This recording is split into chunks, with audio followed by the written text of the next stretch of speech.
Day 17. 75 degrees.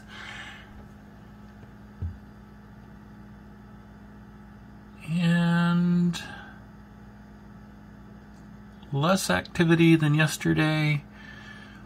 Surface tension seems to be slightly higher. That's an indication of something going on with the chemistry. Now there's the mark that I initially left where the liquid level was. And it's definitely down, even if we... It's definitely down. Ooh, I just pulled the pipe out. And that's letting off some pressure, so things are bubbling a little bit faster.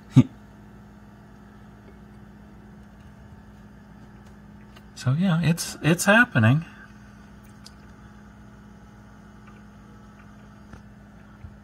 But it's slowed down. Which means we're probably down to the last percent of sugar.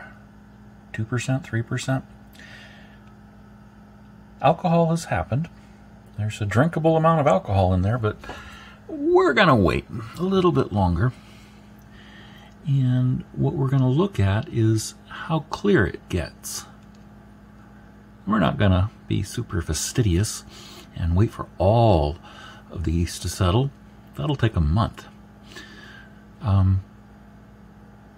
Most of it will settle. And I've been careful not to move things around, but we'll look at the bottom and you'll see that that will be coated with yeast.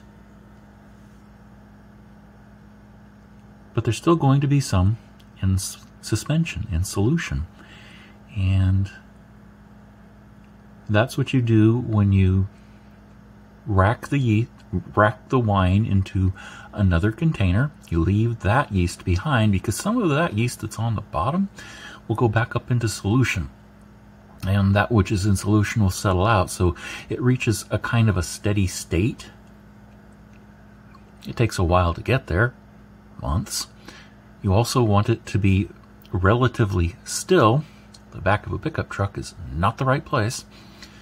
And relatively cool, because you don't want a lot of biological activity. You also want it to be dark. These videos I'm showing you, they are all taken with lights on. Other than that, I stack a couple of rolls of paper towels around it so that kitchen lights don't get on it during the daytime. But I'm not being super fastidious. If I was doing this on a more professional level, I would keep it absolutely dark. And I'll show you the winery eventually. And in there, I do keep things much darker. All right. Day 17.